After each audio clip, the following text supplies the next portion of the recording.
So this is lesson 16. I'm going to talk about modeling stairs. In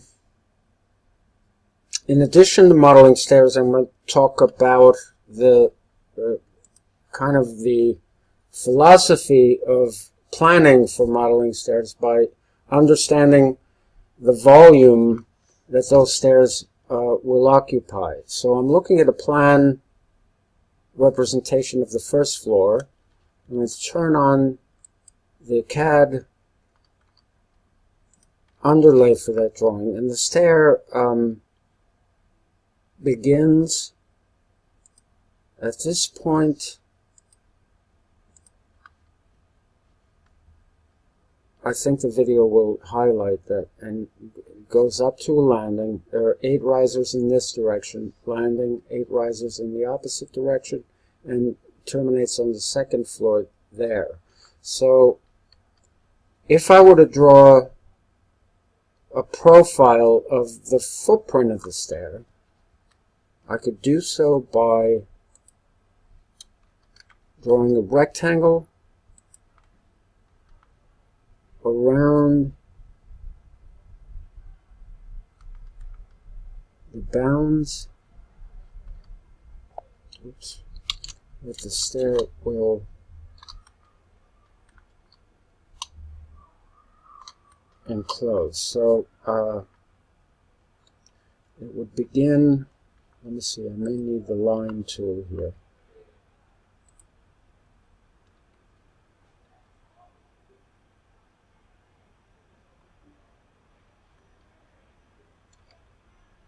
I'm drawing in the on the green axis, drawing to the corner.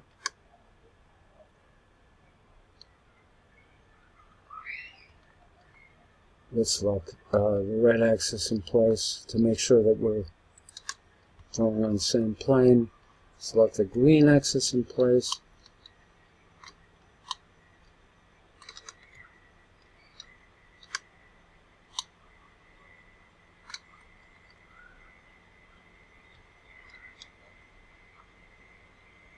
And draw the red corner.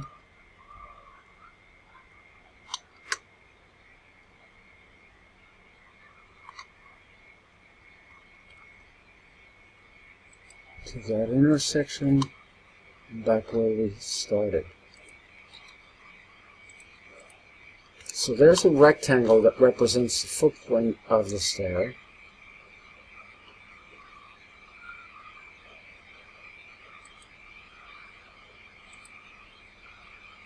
I'm going to extrude it to a height that's going to be beyond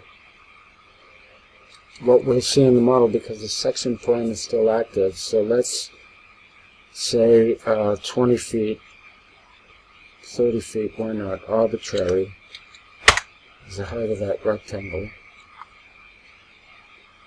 Let's save this scene.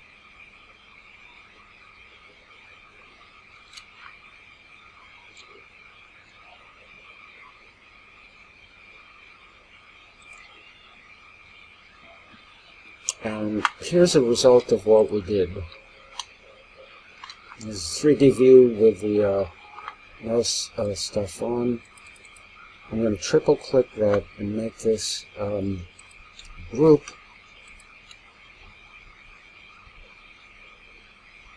Well, actually, do better than that. Triple click and make it a component, and let's call it stair volume.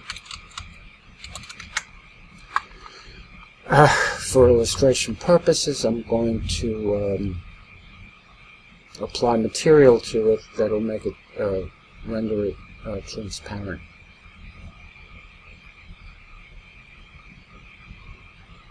Let's wait for that to finish.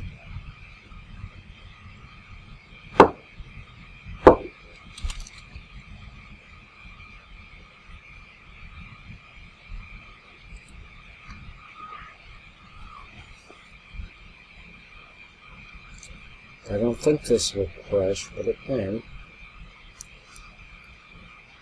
So while we're waiting, the extruded rectangle there represents the the volume that the stair will occupy. It obviously does not climb through to the roof.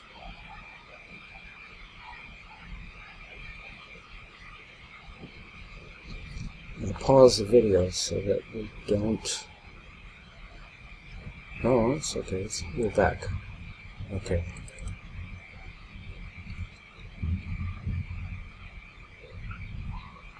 Let's use the paint tool to apply a transparent material to this.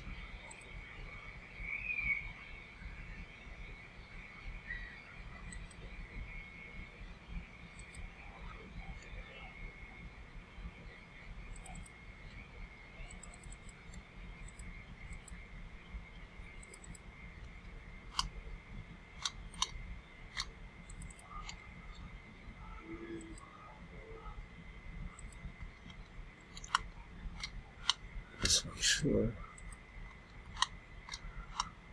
I just changed it to hide the rest of the model so that we don't miss anything.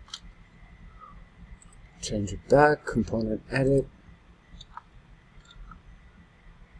close the group, close the component. Let's see if we can illustrate this by freestyle back to X-ray. Okay, so this represents the volume that the stair is going to occupy. Let me pause here before the next step, which is going to be I'm going to create a copy of this volume along with a copy of the plan drawing and bring it outside of the model so that we can draw on it sort of as a proxy for the stair itself. So I backed up to about 7 minutes into the tape. Let me undo what I did and explain the steps. So I created a component, my 711 riser. It's roughly 3 feet wide. The depth is 11 inches. 7. This line I drew along its edge represents the direction in which I wish to replicate it. I'm going to select it, move copies of it. We need 8 of them. Control 7x because we have one. 7x. All right. So the nth one, the 8th one, I'm going to make unique and change it into a landing. So that's a unique component. If I double click it, well, let's close it for now. Let's change the view to component edit. Yeah, it shouldn't hide the rest of the model. So let's measure the landing and make sure we apply those dimensions. The landing appears to be 3.2 by 6.7. That's inside of the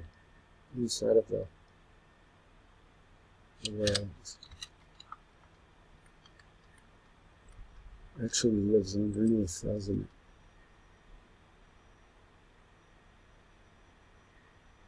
.610. Let's make it 3.2 by 6.10. The depth of it has to be at least as wide as the stair.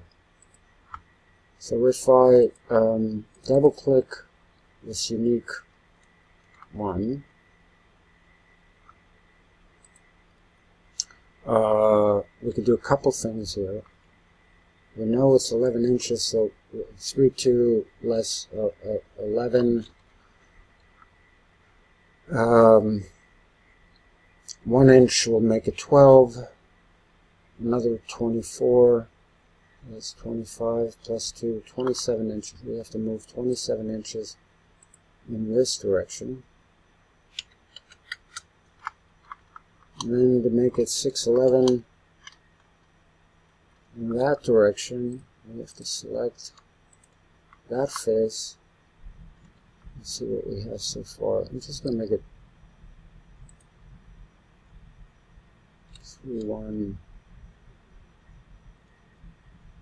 Oh, right. We need the space in between. So 611, 3-1.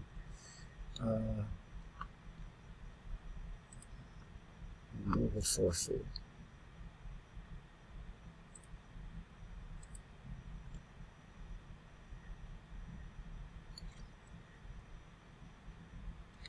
Green axis.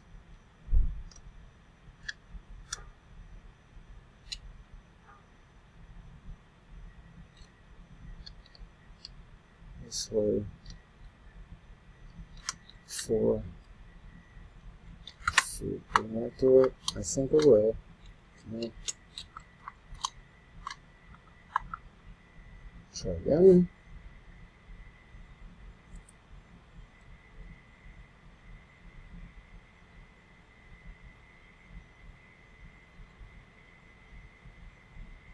Green axis, 4 feet. Okay. So there we have, that's correct.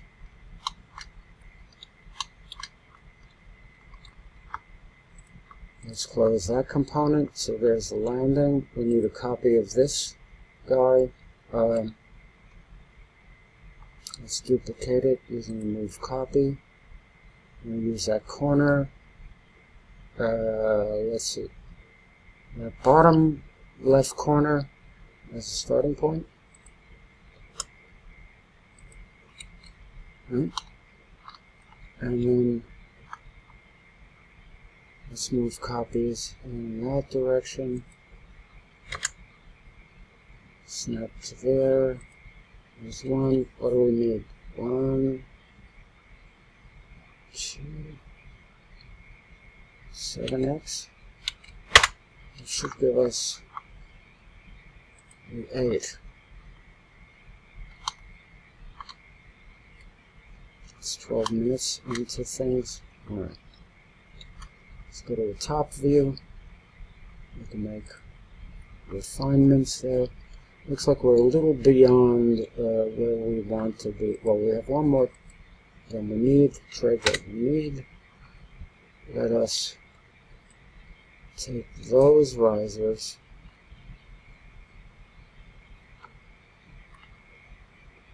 and move them. For some reason they're out of alignment. Probably accounting for the thickness of the riser face. So let's move them back. Okay, now they're aligned, and let's move them in this direction.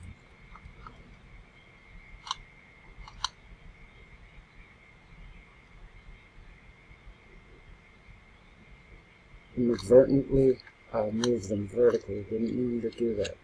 Let's undo.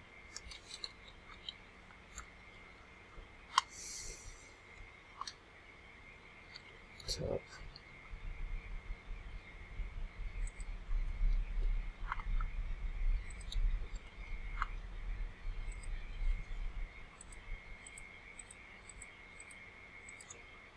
Those components. On the red axis, lock the red axis in place and snap to that intersection. Is that right? Good. Go back to the top view.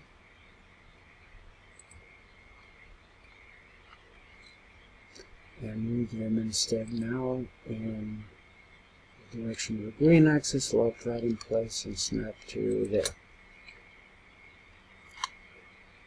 We need to modify the landing width, which is a unique component. Select that face.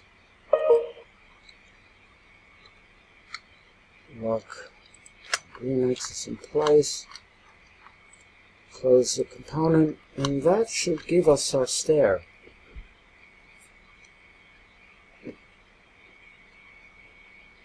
If I go to left view, whoops, back view, that is, back front view, and I measure the sort of floor height, or the distance from the bottom riser to the last tread. 8, 9 plus 7 would give us 9, 4. Is that right? That's 9, 7, 13 inches. That's correct. So the profile of the stair is correct.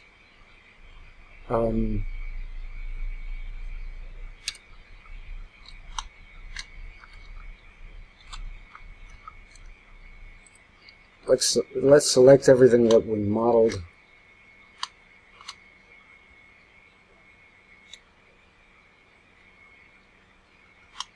And play a little trick. Remember, we moved that component 12 feet in that direction. So,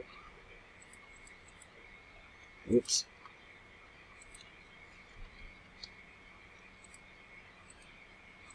I'm going to manually select all these guys and group them.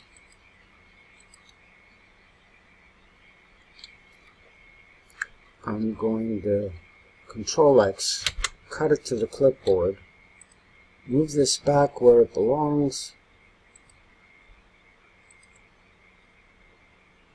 12 feet, double click it to modify, and paste in place that stair that I just created. So you'll notice when I close this component, that 3D stair is part of the stair volume, because this is a copy of that component, and all the properties of that component are replicated in there. So I use the proxy object to create the stair. It's probably gone on longer than we wanted to, and the details of the railings, guardrail, and all of that stuff that could be the subject of it all in itself, and we usually spend quite a bit of time teaching stairs, but I wanted to describe the strategy of setting aside a stair volume, creating a viable stair object, and then as part of that volume, and since that volume is a component, anything that you create within it becomes replicated in every instance of that component. 18 minutes is much too long for this, but it's worth understanding that concept. So that's as far as we'll take the beginning of these stairs.